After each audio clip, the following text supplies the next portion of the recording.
Habari ma Africa, mimi ni King, nina furaha kukutana na wewe. Asante kwa kutazama King Siso. Ladies and gentlemen, General Ibrahim Nhlanhla Mkhwanazi has taken to South Africa to a no returning zone. We cannot go back right now. He has just confirmed what South Africans have always feared. South Africans don't trust policemen and women. South Africans don't trust police stations. South Africans are not safe as whistleblowers. South Africans don't trust their lawyers. South Africans don't even trust the judges who are prosecuting us in the courts. We don't trust anyone. We don't trust the politicians. We don't trust the teacher. We don't trust the nurses. We don't trust anyone, including the podcasters. So now what is happening is that South Africa is at the point of no return. What are South Africans going to do once the attack on Mkhwanazi starts? What I'm trying to say is that there's going to be news that is going to come out to say Mkhwanazi did this, Mkhwanazi did that. This is why he is wrong. This is why he's been expelled. This is why he's been suspended. What is South Africans going to do? When some evidence come out and point out that he himself is also not perfect, be prepared for that. Be prepared for that. I've seen in the Western Cape, some people have already taken to the streets to say hands off Mkhwanazi. Some pastors are already kneeling down, praying for Mkhwanazi. But I'm telling you, once the president lands here in South Africa, it's going to get real. Let's talk about that, Paceta, and much more. Welcome to King Said So, Africa's one land, one language, one currency, one army on King Said So. Africans can unite. Your Pan-Africanist podcast. Enjoy. Peace in Pan-Africanism to all my African brothers and sisters from all around the world. Welcome back to King Said So. I'm your host, Kagiso Hlongwane. Hosizi Njiva Sono, and we are back at it again with another one. And this time around, we are doubling up on the General Nhlanhla Ibrahim Mkhwanazi. Really, for me, he's a hero. He's a hero for me. I cannot deny that. And I think it takes an extraordinary brave man to do what he's doing. By no means will I, in my mind, think that Mkhwanazi is perfect and he has done no wrong in the past, whatever years since Jacob Zuma has put him in there back in the days up to now. I will not be that naive to think so. But for the step that he has taken as a man who has said enough is enough, we have been infiltrated at the highest level, I am going to speak out. I applaud him for that. Ladies and gentlemen, today is day number 8. And you guys know that in the month of July, we are looking for 1,000 people that can donate each 50 Rand in assisting us to kickstart phase 1 of the building project of Paceta. Now, ladies and gentlemen, we are very blessed to thank everyone who is contributing from the first to the second, to the third, to the fourth, to the fifth, to the seventh, and the eighth. People have been donating non-stop. So we will really like to take this opportunity to thank you guys, to say thank you so much for helping us to make this dream become a reality. Continue donating, ladies and gentlemen. If you haven't already, please make sure you go to Paceta YouTube channel. Just type Paceta School and you will find Paceta everywhere. Whether you type Paceta School on Facebook, Paceta School on X, Paceta School on TikTok, you will find information about Paceta. Or otherwise, you can just go to www.paceta.co.za and you will see we are uploading each and every day, 12 o'clock on our YouTube channel and all the other social media platforms. Now, today, are you ready? Are you ready? Can I kickstart? Today, I want to ask some difficult questions for South Africa, because I think South Africans, we have turned like post 1994, the ANC has turned us into an accepting, tolerating, never minding generation.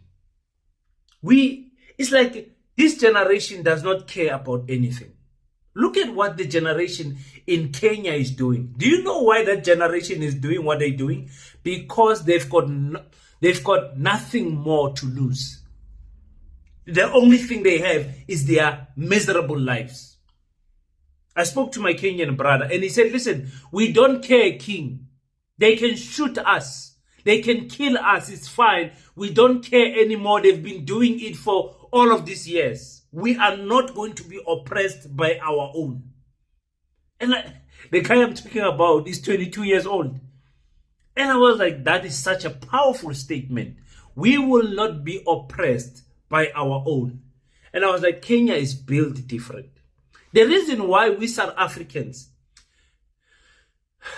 get angry for trends, like South Africans will make you trend like nobody's business. Ask all the TikTokers, ask anyone who's a content creator. Speak about South Africa, you will trend. Ask the Americans, ask the Europeans. South Africans will make you trend. For whatever period South Africans allow you to trend, South Africans will make you trend. So any hot topic, South Africans grab it. They make it seem as if there is nothing more important than this hot topic.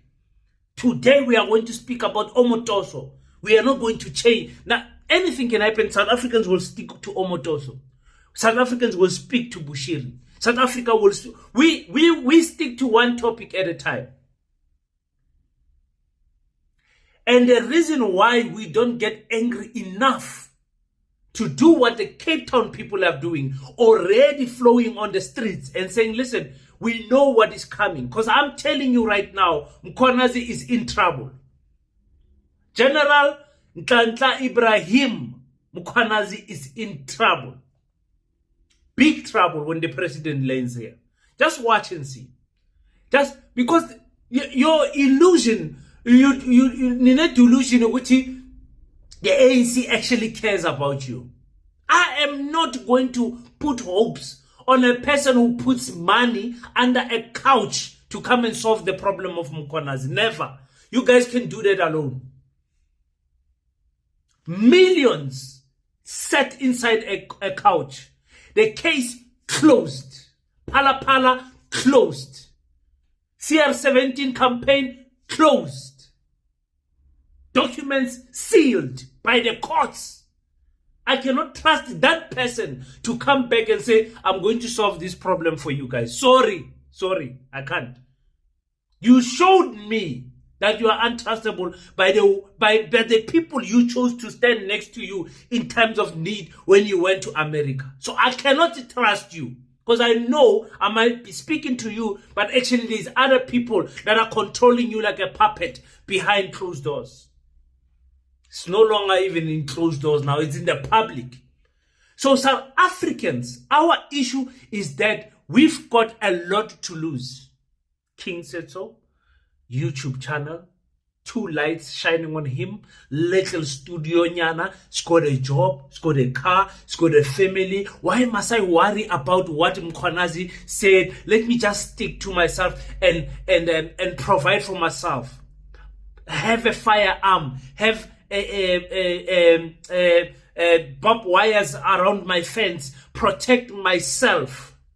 If someone comes in and robs me, that must be the last robbery they have.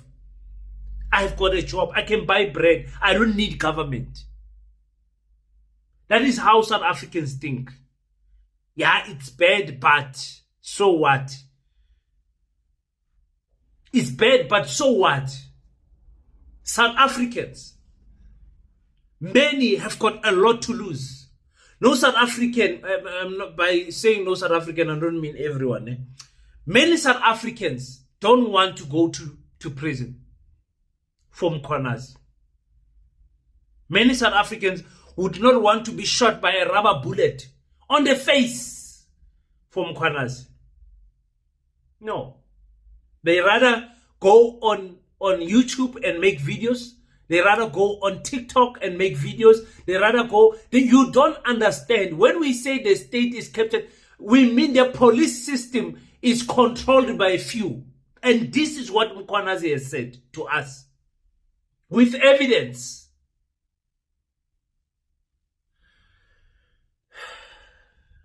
We live in difficult times. We live in difficult times. So be ready. They're going to come. Some files are going to come out about Mkhwanazi. Mkhwanazi did this. Mkhwanazi did that.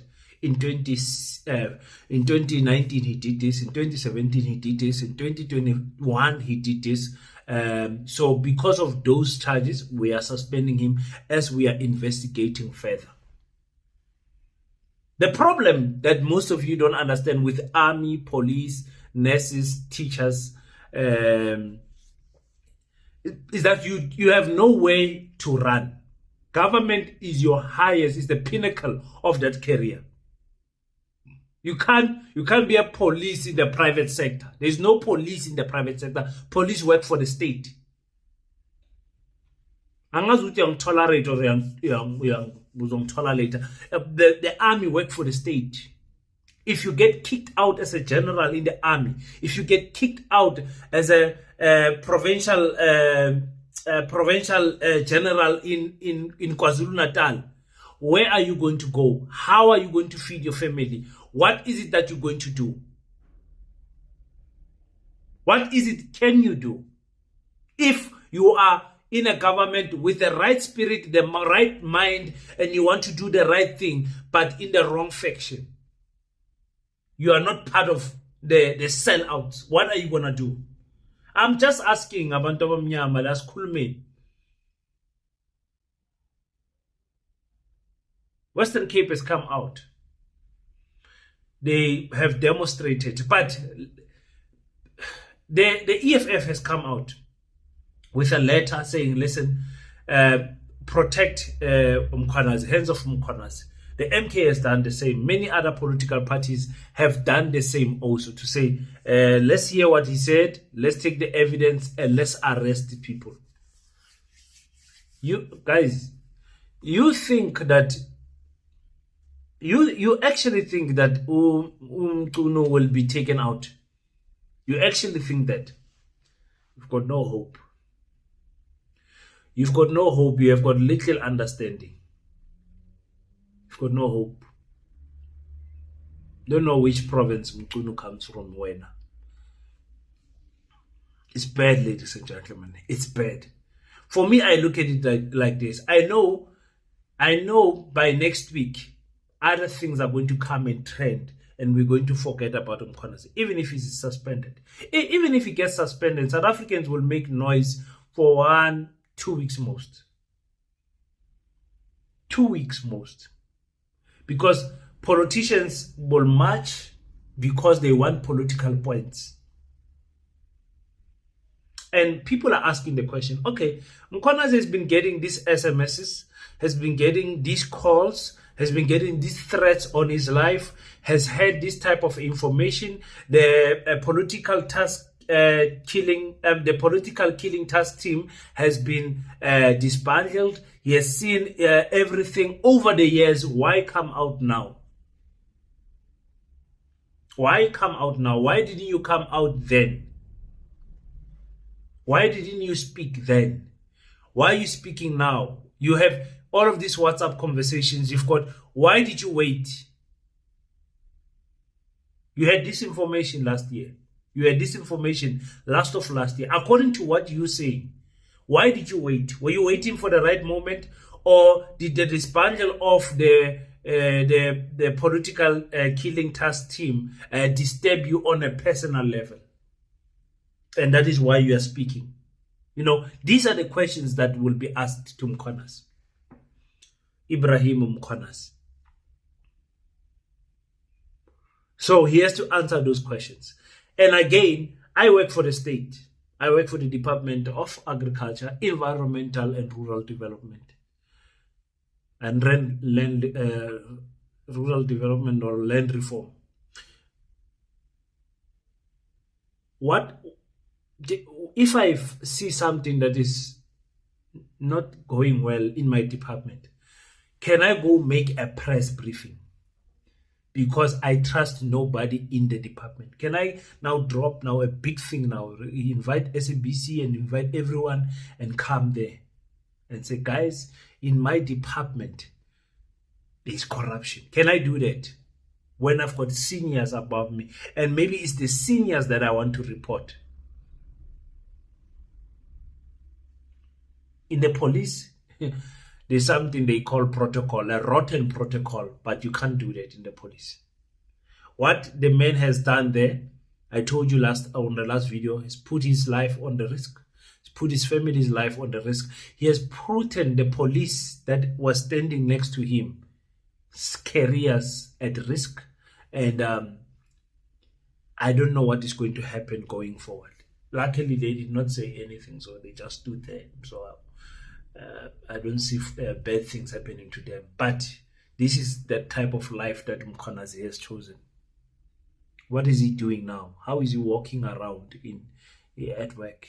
What are they? How do they view him? Do police view him as a hero? Or do police view him as, hey, lawyers from Moshela, what is going on there at work? Nkunu was in a meeting yesterday with our Fikile Mbalula. What are they saying? Is it, hey, comrade, hey, we must manage damage control? What are they? Because the politicians of South Africa don't fear the voters. Have you guys noticed that? They don't fear the voters. The politicians speak anyhow to voters. They don't fear us. It is the voters that fear the politicians in South Africa. It's supposed to be the other way around. And that is why Kenya is tired. These politicians they don't fear us anymore.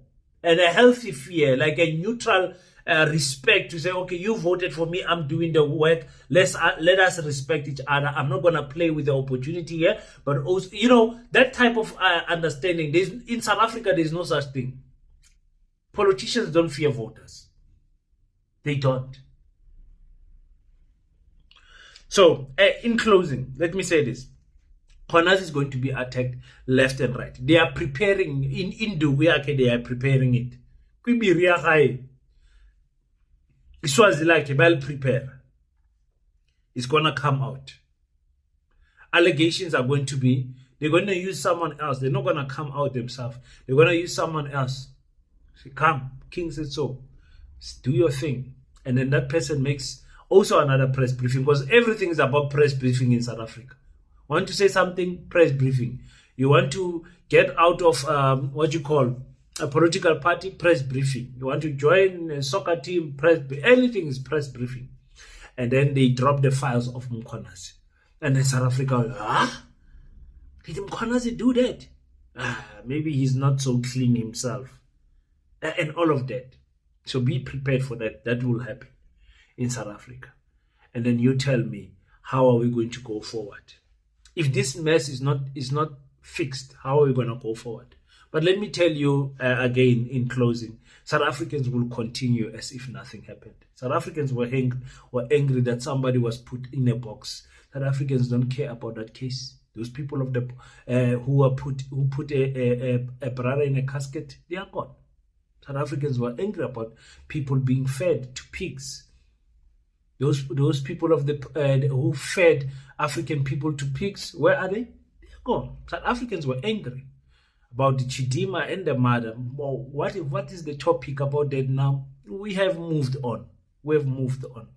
What is going on with the farmer that said he saw two children, he thought it was monkeys, and ran over them with a car, breaking their legs, killing them? Angry for a moment, South Africans. So this, we are just doing it because it's what is trending, unfortunately. You look at what this is. Okay, let me close with this one. You look at what is going on with the Afrikaner people, the Dutch people, going to America and trying to get more sanctions on South Africa and on Abu Julius Malema and on the Kill the Boer song and everything. They are working and they are progressing that side. South Africa is being punished because they are in the White House. They are working there. Tina, what is it that we are doing that is progressing us? Tina Bantu Mnyama, I'm just asking. Just asking. Go on the comment section. Shaindu on the comment section. Sahindu on the comment section. You're very welcome. And thank you so much for tuning in on King Said So. I really appreciate that you took your time to watch this video. Let us meet on the next one. Until we meet again, don't forget to pray. But after you pray, stand up, African child. Do your best so that God can do the rest. Peace and Pan-Africanism. I salute you.